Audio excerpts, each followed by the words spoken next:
People may tell you how horrible or how great iOS 7 was, from it redesigning pretty much every aspect of the operating system, to of course now have this much more modern, flatter look, to adding things like the control center, and much more. But there's one big thing about this operating system in 2026. It is not usable, like, at all, but you can jailbreak it and tweak a ton of things to add a lot more functionality and make it a lot more usable. So yeah, this is how you make the most out of iOS 7 in 2026. As I mentioned a second ago, the first thing you're going to want to do is jailbreak. Now, there are like 20 jailbreaks for iOS 7, but mostly they're on the 32-bit side, and 64-bit has way less variety. And if you're on iOS 7.0.x, you're probably going to end up having to manually install a jailbreak from a RAM disk. I recommend you go to iOS CFW guide to find your device and your version of iOS 7 and find out what jailbreak works the best for your device. But as I mentioned, on 64-bit 7.0.x, you're stuck with Evasion 7, which relies on old servers that do not exist. So what you're going to end up having to do is use the bootstrap method, and I'll have a guide on how to do that in the description. And I think they also recommend you install Evasion 7 on the iOS CFW guide, so disregard that. Okay, the first thing you're going to want to do after jailbreaking is going into Safari and putting in this website right here, tlsroot.litten.ca, and just grab the signed iOS bundle for iOS 5 Plus,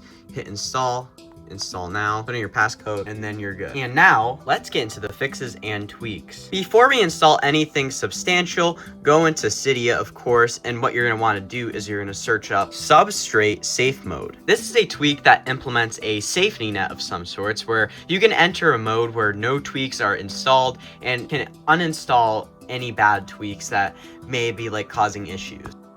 And now we're going to go into our sources, and you're going to add a repo. So hit edit and add, and we're going to add this repo, repo.legacyios.com/. Of course, I will have this in the description. And once you've added this, what we're going to do in here is we're going to grab some tweaks that fix the App Store. So go in here. The first one that you can probably grab, because it's right here, is a downgrader. So hit modify, install, continue queue that. Go down, find Checkmate Store, continue queue that. Go down until you find iTunes Store X7.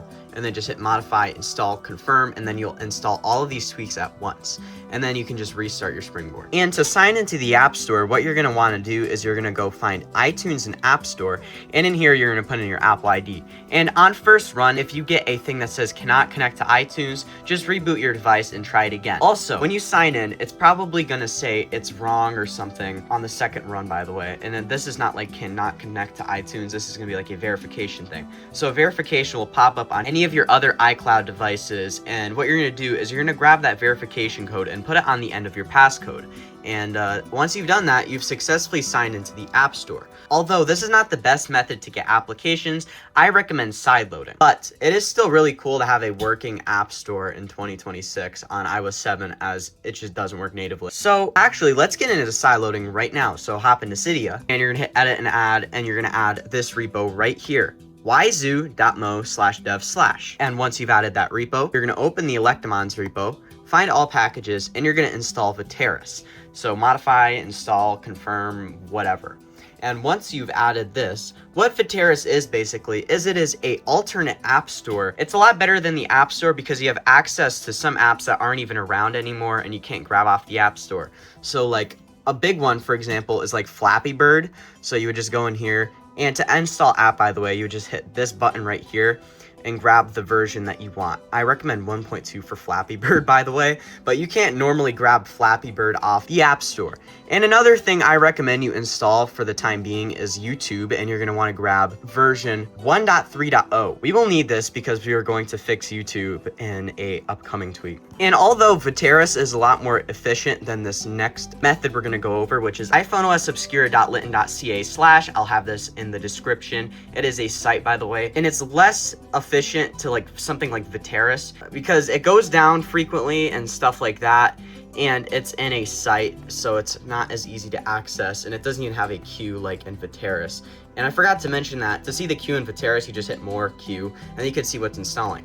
But for iPhone OS Obscura, it has a massive selection of apps. It has way more apps than Viteris, and it has way more options. And to install something, by the way, how this works is they also both have encrypted and unencrypted apps. Encrypted apps you cannot open. So when you click on a version, you're going to want to avoid anything that says encrypted right here on this string right here, because it will not work. And also, not every app that you try will work. And I guess the encrypted thing is like a upside versus something like Viteris, because Viteris will not tell you whether the app is encrypted or not. So anyway, to install something, you just hit proxy to install, and you're just gonna hit install right there. And then it would install. Now, I already have like 10 versions of Minecraft, so I'm not gonna install anymore, but that is how iPhone OS Obscura works. And now, let's fix YouTube. So hop into Cydia and hit edit and add, and what you're gonna wanna do is put in this repo, cydia.preloading.dev/ and just hit add source, return to Cydia, and now you're gonna wanna open preloading's repo and go in here and find tube replacer. So just hit modify, install, confirm, and this tweak will fully fix YouTube and its sign-in. So now let me restart my Springboard. Okay, and now I can go open YouTube and it should work, just like that. And the cool thing about Tube Replacer versus something like Tube Repair is you can log in. So to sign into YouTube, you'll just pull up this Google thing right here and just sign in like you sign in with anything else Google related. So let me go do that. And there we go, we are now signed into YouTube. So to show you this works, let me search up my own YouTube channel. So CertifiedLegacy. And yeah, let's just click on a video. And there you go, it works just like that. You also can enable HD for Tube Replacer. So to do that, just scroll down, find Tube Replacer in settings, and what you're gonna wanna do here is you're gonna scroll down until you find video stream, and in here you're gonna set this to adaptive. Now, if you get playback errors, just disable this. This, by the way, is not like full on 1080p because it switches between 360 and 1080. So take note of that. And now this next thing is exclusively for iPhone and iPod Touch users. What we are going to do is we're going to fix the weather and stocks app. So head into Cydia and add this repo, cydia.skyglow.es/. And once you've added this repo, you're gonna wanna go into it, hit all packages, and find WeatherX. So hit modify, install, confirm, and it's also going to queue up another tweak called StocksX, which fixes the Stocks app.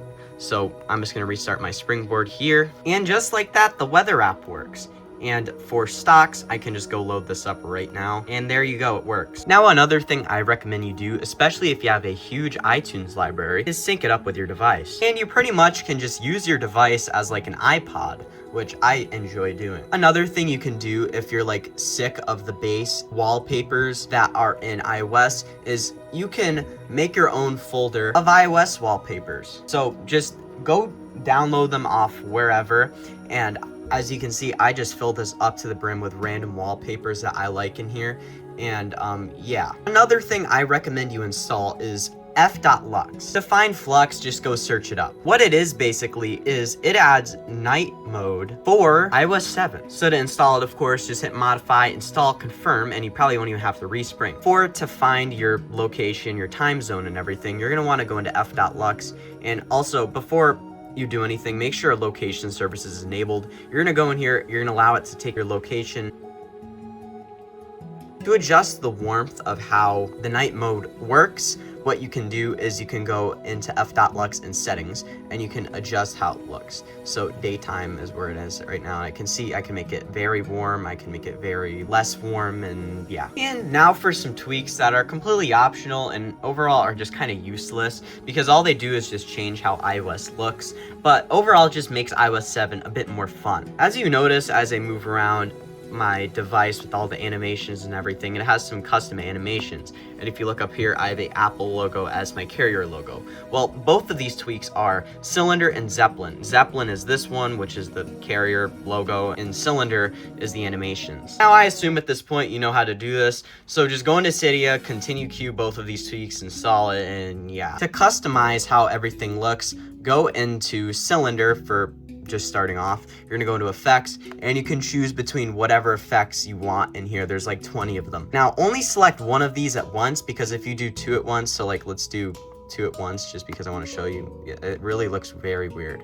So don't do that. But yeah, that is how Cylinder works. And for Zeppelin, do the same thing. Go into settings, find theme, and find whatever carrier logo you like and set it as that. You also can grab extra carrier logo packs from Cydia. And yeah, that's how you make the most out of iOS 7 in 2026. If you enjoyed this video and found it helpful and or interesting, please consider dropping a like, subscribe with notifications on, and sharing this with someone that would do the same. Also, check out the new hype feature which YouTube added recently, which helps out the channel a ton, and especially the videos. So feel free to hype the video, and check out my social media accounts, which should be in the description and in the end card. I have a TikTok, I have a Twitter, I have a Reddit, and I have a second YouTube channel. And yeah, this has been Derek from Certified Legacy, and I will see you in the next video. Bye bye. What we do here is go back.